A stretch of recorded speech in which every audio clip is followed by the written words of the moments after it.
Assalamu alaikum class. The course we are going to discuss is Vector Analysis Maths 203 and the book we are going to use for this course is Vector Analysis presented by Sham series. We will start with chapter number 1, vectors and scalars, but before moving towards the proper definition of vector, we will use that what is the use of vectors and how the vectors are used in modern life.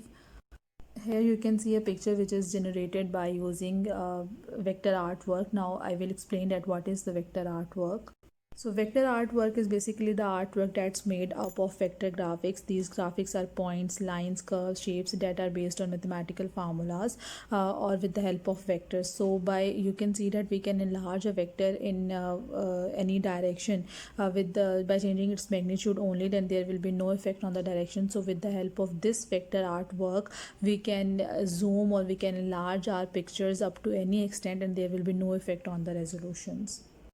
We define vector as a quantity that have both magnitude and direction, such as displacement, velocity, force and acceleration. That is, in order to represent a vector quantity, only magnitude is not enough. In order to completely represent a quantity, vector quantity, we have to use magnitude as well as the direction. And while the scalar quantity is a quantity that have magnitude only, that is there is no direction for scalars. We just have to represent, or we have to use some numeric value in order to completely represent a scalar quantity, for example mass, length, time, temperature and any real number. As we have discussed, that vector is a quantity that is having both magnitude and direction, while the scalar has only magnitude. So we are going to have some examples on these definitions. Displacement and distance. Distance is a scalar quantity that refers to how much ground an object has covered during its motion, while the displacement is a vector quantity referring to how far out of place an object is. It is basically the object's overall change in position. For example, if we have a point A, this is point A and this is point B, and the distance between these two is 5 meters. So when we talk about the distance, that is what is the distance between A and B. So I will say that the distance is 5 meters. That is the A is 5 meters away from B. But when we talk about the displacement, it means we are saying that if a person is moving from A to B, how much distance he has covered and in what direction. So the displacement between A and B will be direction from A to B. The distance will be 5 meters. So when we say that displacement, direction is very important, that either we have covered 5 meters from A to B or from B to A, because distance will be the same, but when we talk about the displacement, its direction will be changed in this case. So that's why displacement is a vector quantity, and direction plays a very important role when completely explaining displacement. And distance is a scalar quantity that have only a numeric value in order to completely represent it. Next we have mass and weight. So mass is the amount of matter in an object, and weight is the force exerted on an object by gravity. So when we say that, for example, we have a table and we say that mass of the table, then that will be the amount of wood we have used in order to create the table, while weight will be the force exerted by an object on an object by the gravity, and it is represented as W is equal to m into g. M is the mass of the object and g is the gravitational acceleration, and it is a vector quantity because acceleration itself is a vector quantity. There are some examples for vectors like velocity, acceleration, force, electric field, magnetic field, and for scalar quantities we have time, length, temperature. You can see that in order to completely represent time, temperature and length, we do not need any direction. We just only need some numeric value. For example, the temperature is 20 degrees centigrade or 23 degrees centigrade or 30 degrees centigrade, while for the length we only use that the length is 5 meters or 5 inches or 5 centimeter. There is no direction in such cases. That's why these are scalar. Now we will discuss that how we represent the vector. And graphically we represent the vector with the help of an arrow.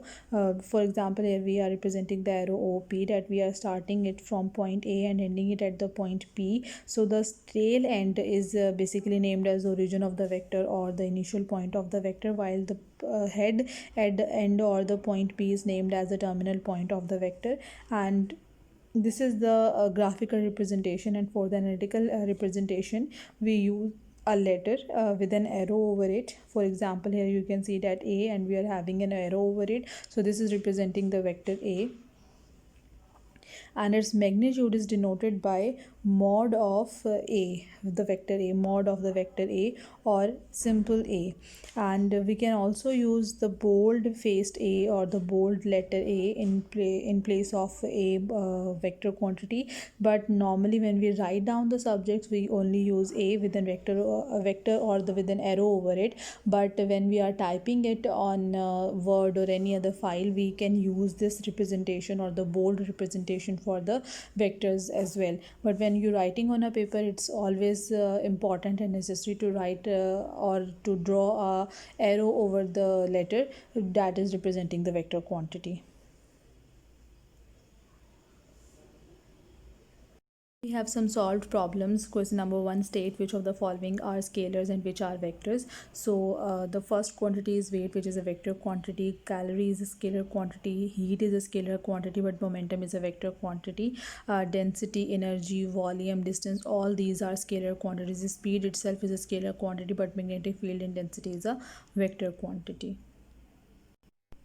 Next, in question number 2, we have to represent graphically. Analytical representation of a vector is given to us, and we have to represent it graphically. A force of 10 pounds in a direction of 30 degrees north of east. But how we can decide the north of east? So it means at first we will draw north, south, east, west, and north of east means we are standing at, or we or an observer is standing at east, like at this position, and we have to see towards north. So this is north of east. So the angle will starting from this position to this 30 degrees, and the magnitude or the length will be 10 pounds. So the magnitude is basically the 10 pounds. And if one unit is representing 5, so it means we have to represent the 2 units of the vector right now. Next we have question number B. A force of 15 pounds in a direction of 30 degrees. So 15 pounds means if one unit is representing 5 pounds, then we must have 3 units. So 1, 2 and 3 units. And now for the direction, we have east of north.